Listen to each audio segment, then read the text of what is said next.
तो हमारे पहले सेम और दूसरे सेम में कौन कौन सा सब्जेक्ट रहता है ना, इस वीडियो में आपको वो पता चलेगा।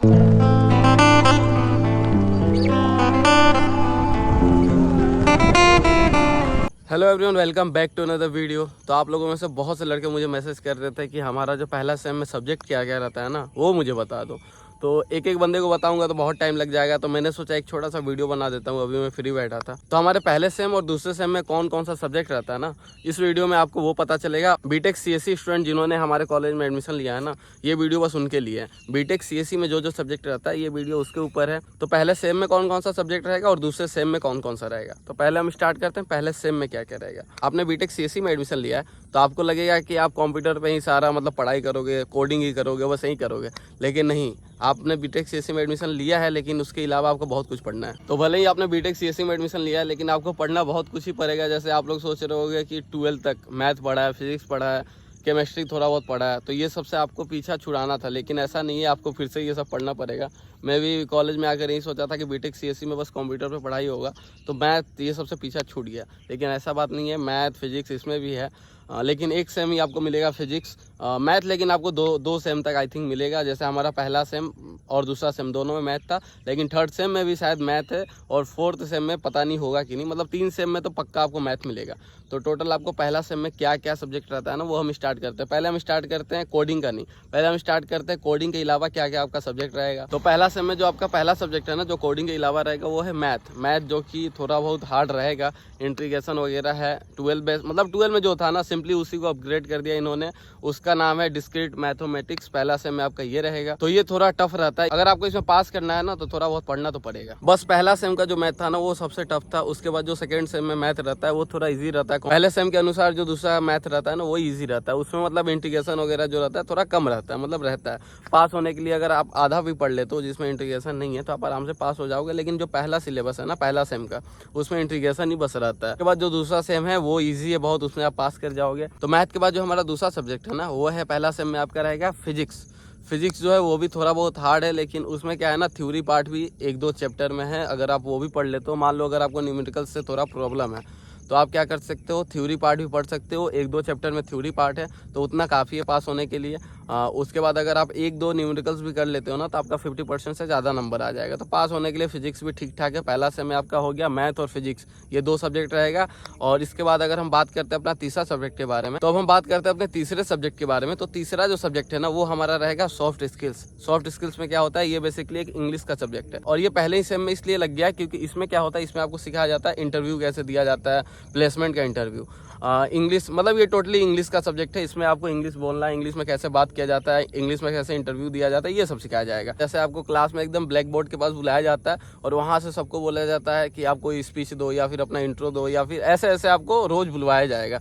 तो इसमें क्या होता है, आपका कॉन्फिडेंस लेवल को हाई किया जाता है। तो जिसका इंग्लिश खराब है या फिर कॉन्फिडेंस लेवल कम है, तो उसको इस सब्जेक्ट में थोड़ा दिक्कत होने वाला है। मेरे साथ भी यही दिक्कत हुआ था कि मैं कभी स्टेज पे गया नहीं हूँ। मतलब एक तो आपको स्टेज पे जाना है और इंग्लिश में सबको मतलब जो भी आपका टॉपिक रहेगा उस पर बात करना है, तो थोड़ा आपको पहले शर्म आएगा। क्योंकि क्लास में क्या होता है, लड़का लड़कियां दोनों सेम रहते हैं, क्योंकि सामने जो है सभी अननोन बच्चे बैठे हैं, उसमें से लड़कियां भी है लड़के भी है। तो आपको पहले जाके थोड़ा तो आपको नर्वस फील होगा। जो लोग थोड़ा गवर्नमेंट स्कूल से आते हैं ना, उनको तो बहुत दिक्कत होता है। जैसे हमारा एक बाबा था, वो भी यूपी बोर्ड से, तो उसको भी बहुत दिक्कत हुआ था। मतलब हम सभी को दिक्कत हुआ था। नया नया में क्या होता है कि लड़का लड़कियां सभी बैठे रहते हैं ना, तो बहुत ज्यादा आप नर्वस हो जाओगे, तो आप बात नहीं कर पाओगे। लेकिन 1-2 बंदे ऐसे होते हैं जिनका इंग्लिश बहुत अच्छा रहता है, कॉन्फिडेंस लेवल भी हाई रहता है, तो उनका क्या होता है, उनको शर्म नहीं आता, वो आगे जाके एकदम शुरू हो जाते हैं। और ये जो तीसरा सब्जेक्ट है ना आपका इंग्लिश वाला, इसमें क्या होता है, आपका रिटन वगैरह कोई एग्जाम नहीं होता। इसमें आपका सारा एग्जाम जो होता है ना, वो ऐसे ही होता है। क्लास के बीचों बीच आपको बुला लिया जाएगा, आपका इंटरव्यू होगा, एक सीए ये हो गया क्लास टेस्ट, और इसका फाइनल जो एग्जाम होता है ना, उसमें एक होता है जीडी ग्रुप डिस्कशन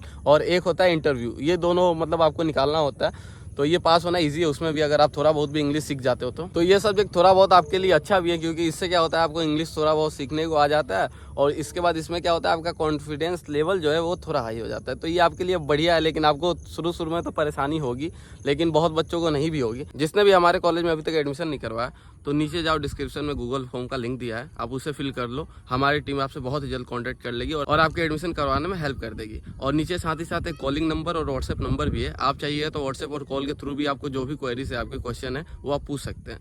तो जल्दी से जाओ, नीचे गूगल फॉर्म दिया है, जल्दी से फिल कर दो। और इसके बाद अपने नेक्स्ट सब्जेक्ट का बात करें ना, तो हमारा चौथा सब्जेक्ट है मैकेनिकल इंजीनियरिंग। इसमें क्या होता है, आपको डायग्राम वगैरह बनाने को मिल जाएगा। आप यूट्यूब पे सर्च कर लो मैकेनिकल इंजीनियरिंग क्या होता है। इसमें बेसिकली आपको डायग्राम वायग्राम बनाना सिखाया जाता है, जो कि ये भी टफ है। इसमें क्या होता है, अगर 1 सेंटीमीटर मतलब थोड़ा सा भी इधर उधर हुआ ड्राइंग आपका तो पूरा गलत, तो इसीलिए ये थोड़ा हार्ड है। हार्ड नहीं है मतलब अगर आप प्रैक्टिस करोगे तो ये भी ठीक है।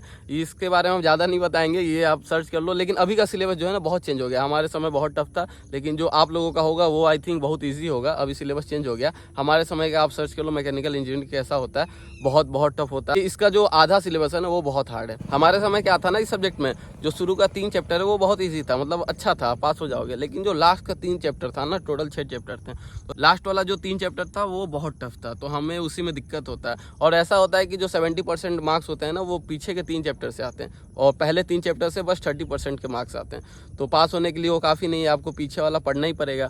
तो इसलिए हमारा जो है वो सब्जेक्ट हमें बहुत हार्ड लग रहा था। लेकिन अभी सुन रहा हूँ सिलेबस चेंज हो गया, तो आप लोगों का शायद बहुत ईजी होगा। और इसके बाद हम अपने 5वें सब्जेक्ट के बारे में बात करते हैं, तो वो जो है ना कोडिंग के बेस पे, वो है हमारा HTML। HTML अगर आपको नहीं पता है तो वो भी आप यूट्यूब पे सर्च कर लो, आपको पता चल जाएगा HTML क्या होता है। ये भी उतना टफ नहीं है, ये भी ईजी है। अगर आप थोड़ा बहुत पढ़ लोगे तो पास हो जाओगे। तो HTML जो होगा आपका मतलब पूरा का पूरा लैपटॉप पे निकल जाएगा, तो इसके लिए आपको लैपटॉप थोड़ा ज़रूरी है। और बहुत बच्चे ये भी पूछ रहे थे कि आपको लैपटॉप ज़रूरी है कि नहीं। हाँ, लैपटॉप ज़रूरी है। अगर आप पहले से में नहीं भी खरीदते हो ना, तो आपको क्या करना होगा, जब आपका लैपटॉप वाला मतलब आपका क्लास लगेगा, तो उस समय आप अपने रूममेट या दोस्त से भी मांग सकते हो। आपके दोस्त बन ही जाएंगे 2-3 दिन में।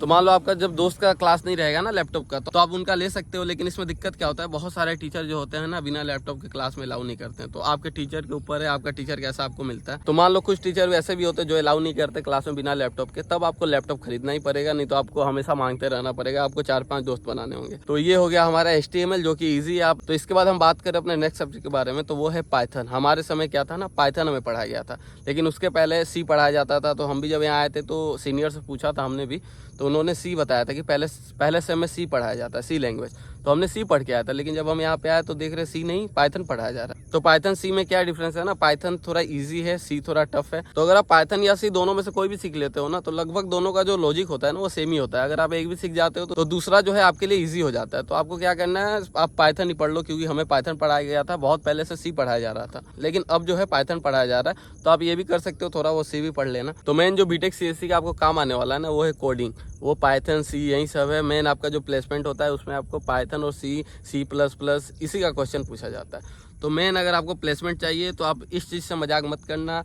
कोडिंग जो है वो आप अच्छे से पढ़ना। मैथ है आप बस पास कर लो, लेकिन जो प्लेसमेंट राउंड होता है या फिर आगे आपको फ्यूचर में जो जॉब भी मिलेगा बीटेक CSC की तरफ से, मतलब CSC ब्रांच में जो आगे आपको जॉब भी मिलेगा वो भी पाइथन जावा इसी पे बेस रहेगा।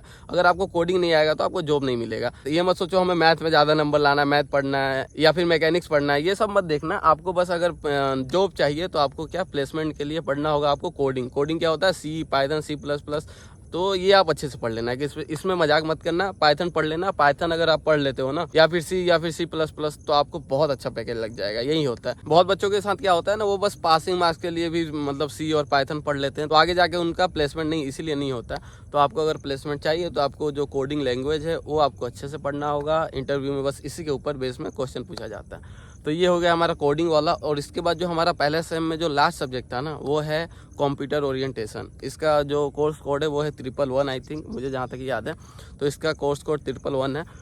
इस सब्जेक्ट में क्या होता है ना, आपको बस क्लाउड कंप्यूटिंग मतलब ये सब होता है क्या, इसके बारे में बताया जाता है। तो इस सब्जेक्ट में क्या होता है ना, आपको CSC के रिलेटेड सारा आपको नॉलेज जो होता है ना वो आपको प्रॉपर मिल जाएगा। आप आगे फ्यूचर में क्या करोगे, किसमें जॉब लोगे, कितने CSC में कितने सारे लाइन होते हैं। तो cyber security, cloud computing, web developer, ये सब क्या होता है इस सब्जेक्ट में, ये आपको बताया जाता है बेसिकली। तो ये था हमारा एक छोटा सा वीडियो सिलेबस के ऊपर। और अभी तक जिसने भी एडमिशन नहीं करवाया ना, नीचे जाओ, गूगल फॉर्म दिया है उसे फिल कर दो। इससे क्या होगा कि आपको जितना ज़्यादा से ज़्यादा हो सके स्कॉलरशिप हमारी टीम के द्वारा प्रोवाइड करवा दिया जाएगा। हमारी टीम बहुत ही जल्द आपसे कांटेक्ट कर लेगी। बस नीचे जो गूगल फॉर्म दिया हुआ है उसे आप फिल कर दो। उसके बाद डिस्क्रिप्शन में नीचे साथ ही साथ एक कॉलिंग नंबर और एक व्हाट्सअप नंबर भी है। आप अगर चाहते हो कि कॉल करके या फिर व्हाट्सअप के थ्रू कुछ क्वेश्चन पूछना, तो आप वो भी बिल्कुल फ्री ऑफ कॉस्ट पूछ सकते हो। आपके 1 रुपया भी नहीं लगने वाले हैं। तो ये बिल्कुल फ्री है आपके लिए। जल्दी से जाओ, नीचे गूगल फॉर्म दिया है उसे फिल कर दो। तो अब वीडियो को यहीं खत्म करते हैं। जिसने भी चैनल को सब्सक्राइब किया उसका दिल से धन्यवाद। जिसने नहीं किया कोई बात नहीं, आराम से करना।